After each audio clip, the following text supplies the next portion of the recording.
Hello friend, this is जय। आप लोग कैसे हैं? आई होप आप बहुत अच्छे होंगे साथियों। मैं आपके सामने इंटेलिजेंट बुद्धि का टॉपिक लेके आया हूं और आपको अच्छी तरह से समझाऊंगा। अगर आपको समझ में आता है साथियों तो उसे like, subscribe and bell icon जरूर दबाइएगा साथियों। देखते हैं अपने टॉपिक को और चलते हैं। व्हाट इज इंटेलिजेंट बुद्धि? बुद्धि क्या है, इसके बारे में हम चर्चा करते हैं। देखते हैं। The ability to acquire and apply knowledge and skills. बुद्धि, इंटेलिजेंस, वह मानसिक शक्ति है जो वस्तुओं एवं तथ्यों को समझने, उनमें आपसी संबंध खोजने तथा तर्कपूर्ण ज्ञान प्राप्त करने में सहायक होती है। बुद्धि क्या है साथियों? मानसिक शक्ति, समझने की शक्ति, आपसी संबंध खोजने तथा तर्क करने की प्राप्त करने में सहायता होती है। आगे देखते हैं साथियों। इस सभी परिभाषाओं के आधार पर बुद्धि निम्न प्रकार की योग्यता है। बुद्धि सीखने की योग्यता है, अमूर्त चिंतन की योग्यता है, बुद्धि समस्या समाधान करने की योग्यता है, बुद्धि वातावरण से समायोजन करने की योग्यता है। आगे बढ़े साथियों। Next topic.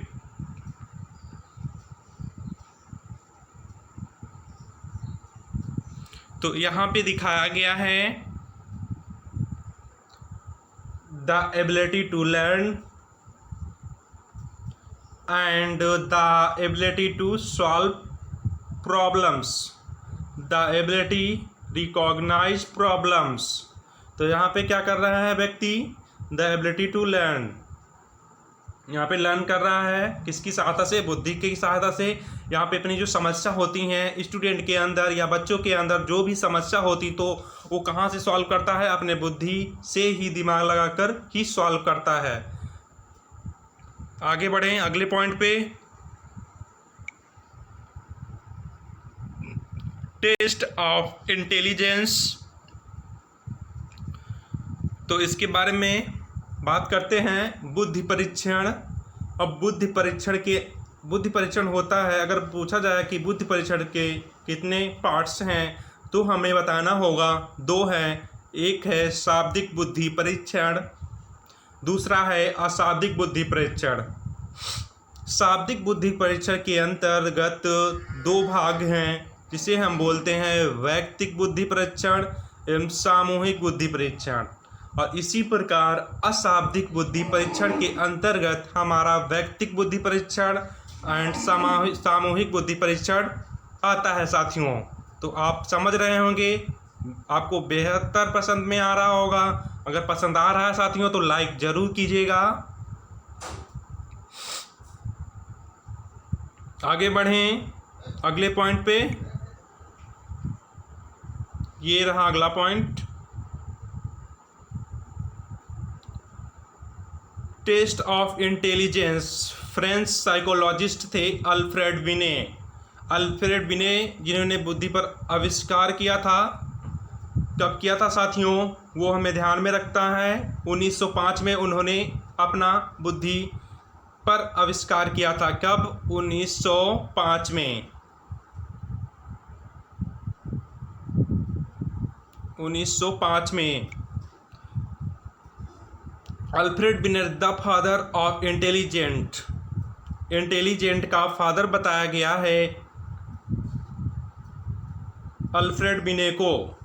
Of intelligent test construction moment based on number of individual to be tested. और इन्होंने इस पे बात की individual test and group test. On individual are tested at a time, group test, group of individuals are tested at a times। Verbal test, non verbal test पे बात की गई है। आगे बढ़ें। अगला point, type of intelligent. Type of intelligent कितने प्रकार की होती है साथियों, उसके बारे में हम चर्चा करते हैं यहाँ पे। तो पहला हो गया मैकेनिकल इंटेलिजेंट, या फिर हम इसे हिंदी में बोलेंगे अमूर्त बुद्धि, और सोशल इंटेलिजेंट, और इसे हम हिंदी में बोलेंगे ठोस बुद्धि। और साथियों यहाँ पे गलत टाइप हो गया है, तो यहाँ पे हम सोशल इंटेलिजेंट को बोलेंगे सामाजिक बुद्धि, एंड अबस्ट्रैक्ट इंटेलिजेंट को बोलेंगे ठोस बुद्धि। तो ये थॉर्नडाइक ने बताया, थॉर्नडाइक के अनुसार ही बुद्धि 3 चरणों में बांटा गया था, अमूर्त बुद्धि, ठोस बुद्धि, सामाजिक बुद्धि। अमूर्त बुद्धि होती वह बुद्धि, अमूर्त बुद्धि वह होती है साथियों जो हमारे सामने वस्तु नहीं होती है, उसके बारे में हम सोचते हैं, अमूर्त चिंतन करते हैं, तो हमारा अमूर्त बुद्धि हो जाता है। सामाजिक बुद्धि वह होती जो हम घर परिवार समाज में सीखते हैं या फिर उसमें तर्क करते हैं, तो हमारी वो सामाजिक बुद्धि हो जाती है। कॉन्क्रीट मोटर इंटेलिजेंट ठोस बुद्धि जिसे हम बोलते हैं, ये हमारी क्या होती है, जो हमारे सामने वस्तुएं, ठोस वस्तुएं दिखाई देती हैं, उनके बारे में ही चिंतन करना ही हमारी ठोस बुद्धि कहलाती है। अगले पॉइंट पर बढ़े साथियों।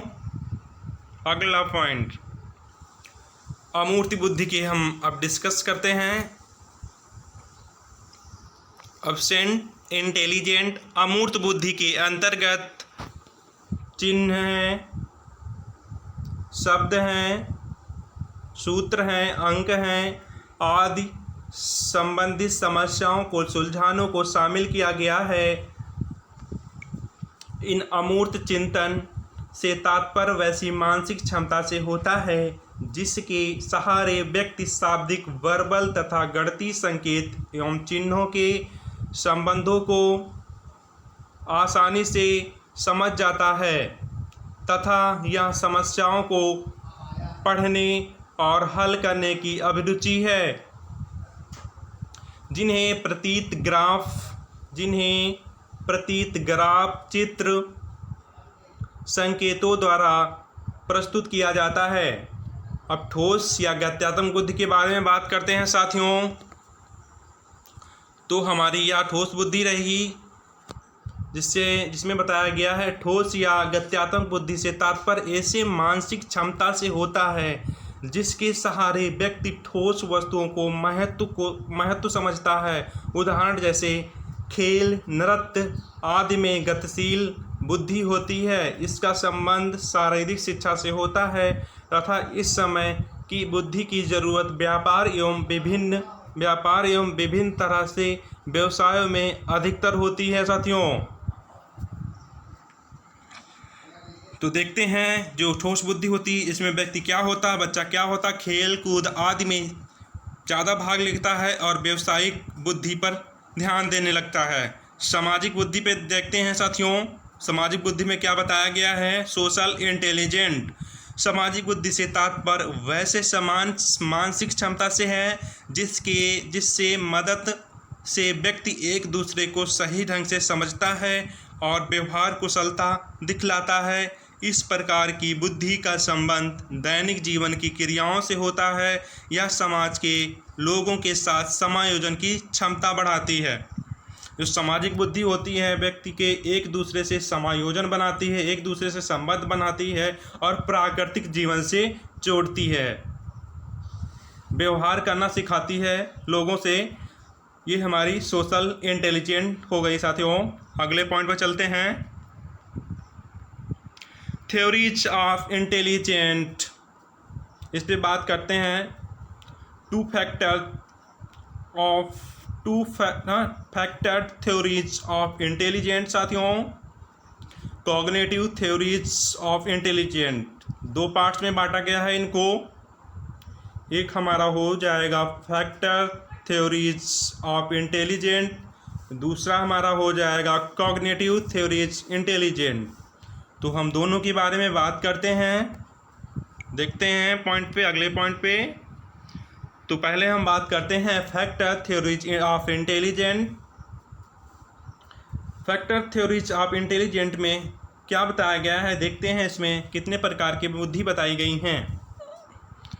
तो इसमें हमारा आता है एक तत्व कारक सिद्धांत जो विनय ने दिया था, दृढ़ तत्व सिद्धांत जो स्पीयरमैन ने दिया था, बहुकारक सिद्धांत जो थॉर्नडाइक ने दिया था, बुद्धि सिद्धांत समूह कारक सिद्धांत जो थ्रस्टन ने दिया था साथियों, प्रतिदर्श सिद्धांत जो थॉमसन ने दिया था, पदानुक्रमिक बुद्धि सिद्धांत जो वेवॉर्न ने दिया था, और लास्ट वाला देखते हैं त्रियामी बुद्धि सिद्धांत। ये किसने दिया था, गिलफर्ड ने दिया था, जेपी गिलफर्ड इनका नाम है। तो आगे देखते हैं, ये रही हमारी कॉग्निटिव थ्योरीज ऑफ इंटेलिजेंट, इसके बारे में चर्चा करते हैं। तो इसमें हमारी 5 प्रकार की बुद्धि बताई गई हैं, जैसे कैटल अथवा हान का बुद्धि सिद्धांत एंड जेनसन बुद्धि का सिद्धांत। तीसरा है कैपियन अथवा ब्राउन बुद्धि सिद्धांत। चौथा है साथियों स्टर्नबर्ग का त्रितंत्र सिद्धांत, या फिर लास्ट वाला है 5 गार्डनर का बहुबुद्धि सिद्धांत। तो इसके बारे में हम आज थॉर्नडाइक गार्डनर का बहुबुद्धि सिद्धांत के बारे में चर्चा करते हैं। लास्ट बुद्धि पर अगले सेशन में चर्चा करेंगे। आज के लिए बहुबुद्धि सिद्धांत पर ही चर्चा करेंगे साथियों। तो चलते हैं अपने बहुबुद्धि सिद्धांत की ओर, मल्टीपल इंटेलिजेंट थ्योरी। तो ये होता है पहला शारीरिक गतिविधि, गति संवेदी जिसे बोलते हैं हम, शारीरिक गति संवेदी बुद्धि। तो बॉडी काइनेस्थेसिस इंटेलिजेंट, या फिर दूसरा है अंतर्वैयक्तिक बुद्धि या इंटरपर्सनल इंटेलिजेंट बोलते हैं। उसके बाद तीसरा आता है अंतःवैयक्तिक या इंट्रापर्सनल भाषागत बुद्धि आता है, लिंग्विस्टिक तार्किक गणितीय लॉजिकल मैथमेटिकल। तो देशिक आता है स्पैटियल विजुअल या फिर संगीतक म्यूजिकल इंटेलिजेंट, प्राकृतिकवादी नेचुरलिस्ट इंटेलिजेंट। तो सबके बारे में हम चर्चा कर लेते हैं। जो शारीरिक गतिविधि होती है, इससे क्या होता है, जो व्यक्ति शरीर से अत्यधिक वर्क करते हैं या फिर उन्हें अत्यधिक वर्क करने में अच्छा लगता है, उन्हें पसंद है, तो उनके अंदर क्या होता है, शारीरिक गति संवेदी बुद्धि डेवलप ज़्यादा होती है। बाकी सब होती तो हैं बट इतना नहीं होती हैं, सबसे ज़्यादा जो है शारीरिक गतिविधि ही होगी। दूसरी है अंतर्वैयक्तिक। अंतर्वैयक्तिक क्या है, दूसरों के लिए जब व्यक्ति क्या करता है, दूसरों के लिए अत्यधिक सोचता है, उसकी सहायता करता है और उसे सहायता करने में लगा रहता है, दूसरों के पर ध्यान देता है साथियों, तो हमारा हो जाएगा इंटरपर्सनल इंटेलिजेंट। हमें ध्यान में रखना है कि इंटरपर्सनल और इंट्रापर्सनल में बहुत कंफ्यूज होते हैं साथियों, तो हमें कंफ्यूज नहीं होना है। अंतःवैयक्तिक एवं अंतर्वैयक्तिक, अंतर्वैयक्तिक दूसरों के लिए होता है और अंतःवैयक्तिक खुद के लिए, स्वयं के लिए होता है, सेल्फ के लिए होता है। तो अंतःवैयक्तिक में बता देते हैं। अंतर्वैयक्तिक मतलब व्यक्ति क्या होता है, अपने बारे में ही सोचता है, अपने बारे में चिंतन करता है साथियों, अपने बारे में ही चिंतन करता है। भाषागत, इसमें लिंग्विस्टिक का भी लोग आते हैं हमारे। तार्किक गणितीय, जो मैथ में अच्छे होते हैं वो तार्किक गणितीय में आते हैं। आगे ले जो संगीत म्यूजिकल इंटेलिजेंट, जो संगीत में अच्छे होते हैं, सिंगर होते हैं, वो क्या संगीतक में आते हैं। प्रकृतिवादी, जो प्रकृति की ज़्यादा बात करते हैं या फिर प्रकृति के किनारे बसे हुए हैं, उन्हें प्रकृति से ज़्यादा प्रेम भाव है, उन्हें अच्छा लगता है, तो प्रकृतिवादी इंटेलिजेंट हो जाएगा उनका साथियों। आगे बढ़ें, डिटेल से देखते हैं। ये हमारा रहा विजुअल स्पेटियल। तो इसके बारे में बात करते हैं। देखो, ड्राइंग कर रही है लड़की, तो ये क्या है, एक विजुअल। इसमें क्या होता है, ड्राइंग के पर चित्र बनाना, पेंटर आदि इसी के अंतर्गत आते हैं। लिंग्विस्टिक वर्बल, इसमें क्या हुआ, हमारे टीचर आ जाते हैं जो भी कुछ पढ़ाते हैं, या फिर कवि है, पोएट हैं, तो इसी के अंतर्गत आते हैं। इंटरपर्सनल क्या है, व्यक्ति खुद स्वयं के लिए सोचता है, स्वयं के लिए तर्क करता है। इंट्रापर्सनल व्यक्ति दूसरों के लिए भी तर्क करता है या दूसरों के लिए होती है, जैसे कि शिक्षक हो गया। आगे बढ़ें साथियों। लॉजिकल मैथमेटिकल में क्या होता है, व्यक्ति इसमें मैथ में बहुत अच्छा होता है, या फिर मैथ में उसे सबसे अच्छा टॉपिक सब्जेक्ट या बोलते हैं हम जिसे, वो उसका रहता हो। म्यूजिकल क्या, जिसमें सिंगल लोग आते हैं, ये म्यूजिकल। बॉडी काइनेथेटिक्स, या फिर जो योगा करते हैं, योगा में ज़्यादा रुचि रखते हैं, वर्कआउट में ज़्यादा ध्यान रखते हैं, तो उनका क्या बुद्धि कौन सी ज़्यादा डेवलप होती है, बॉडी काइनेस्थेटिक। और नेचुरलिस्टिक में व्यक्ति आता है जो प्राकृतिक जीवन से जुड़ा होता है, उसे हम नेचुरलिस्ट बुद्धि बोलते हैं साथियों। तो बुद्धि हमारी कितने प्रकार की दी है, हार्वर्ड गार्डनर ने 9 प्रकार की दी है साथियों। पहले क्या था, 1998 में संशोधन किया था, तो 8वां प्रकार बताया। पहले तो 7 ही बुद्धि थी साथियों, पहले कितनी थी, 7 ही बुद्धि थी। बाद में क्या हुआ, उन्होंने 1998 में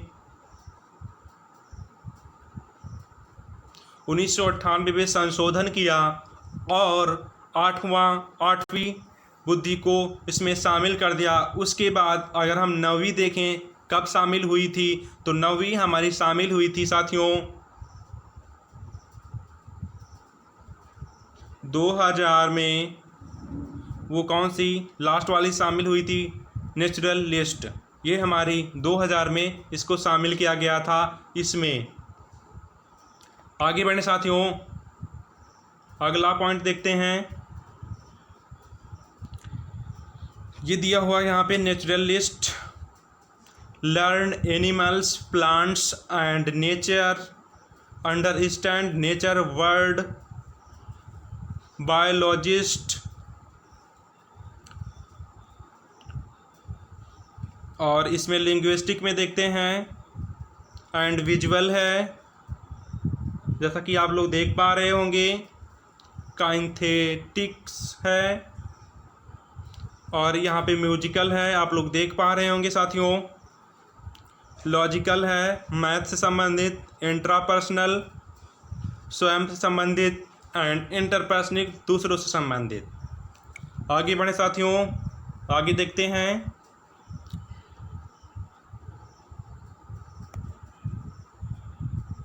ये इंटेलिजेंट जीवन की गहराई की बातें करने वाले लोगों में पाई जाती हैं, जैसे मानव का अस्तित्व,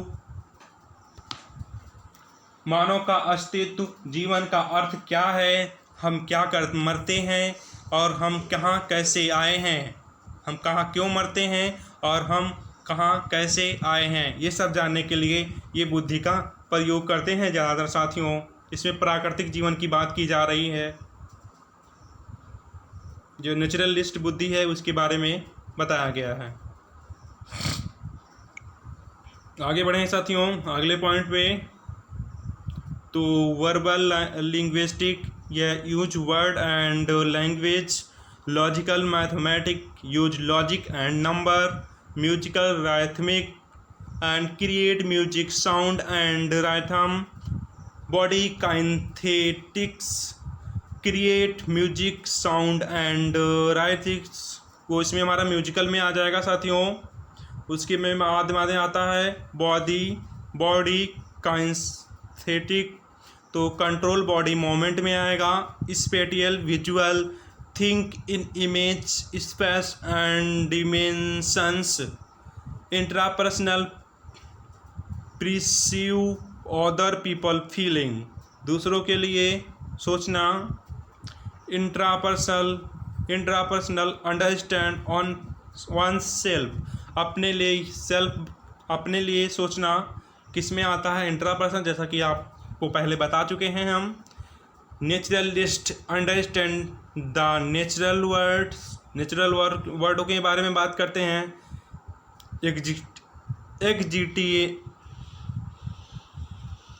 एग्जिटेंटियल, think deep about life. Sorry दोस्तों, यहाँ पे दिक्कत हो गई कुछ। आगे बढ़ें, क्वेश्चन की ओर चलते हैं अपने। गार्डन के बहुबुद्धि के सिद्धांत के अनुसार वह कारक जो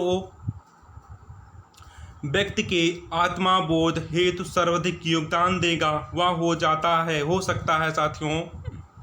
गार्डन के बहुबुद्धि के सिद्धांत के अनुसार वह कारक जो व्यक्ति के आत्मबोध होगा, आत्मा नहीं होगा, यहाँ पे सेल्फ है, आत्मबोध हेतु सर्वाधिक योगदान देगा वह हो सकता है।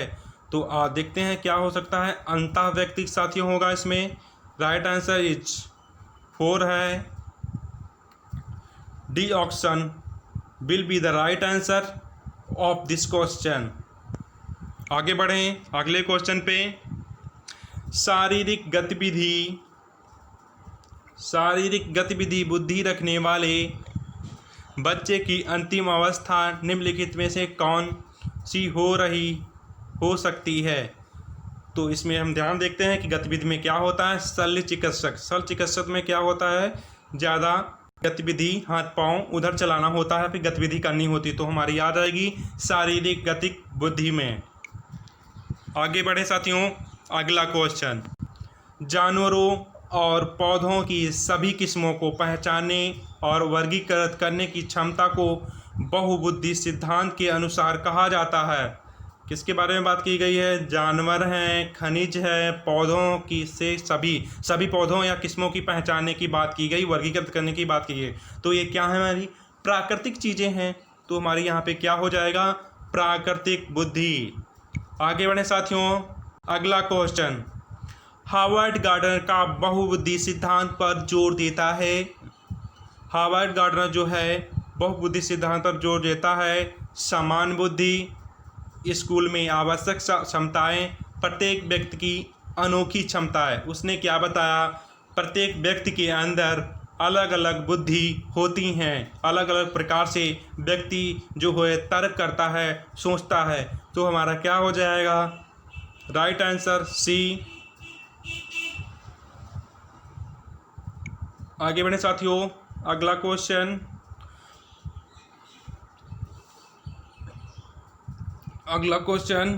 हावर्ड गार्डनर के बहुबुद्धि सिद्धांत के अनुसार निम्नलिखित में से मिलान कीजिए। तो हमें मिलान करना है, इसमें बताना है कौन सा सही फिट बैठेगा।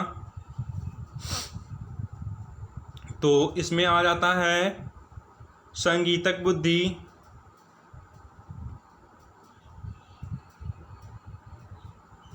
वायलिन वादक एंड भाषिक बुद्धि कभी आ जाएगा, एंड अंतर्वैयक्तिक क्या हो जाएगा साथियों? जो दूसरों के बारे में तर्क करता हो वो अंतर्वैयक्तिक आ जाएगा। जैसे कि हमारा चिकित्सक अंतर्वैयक्तिक के बारे में आएगा, वो दूसरे के लिए सोचता है। और स्थानिक बुद्धि हमारी आ जाएगी मूर्तिकार के लिए। तो आज के लिए ही साथियों इतना ही। अब अगले सेशन में बात करते हैं जो बुद्धि अगली छूटी हुई हैं उनके बारे में हम चर्चा करेंगे। तब तक के लिए धन्यवाद। Prep smart score better. जय हिंद दोस्तों।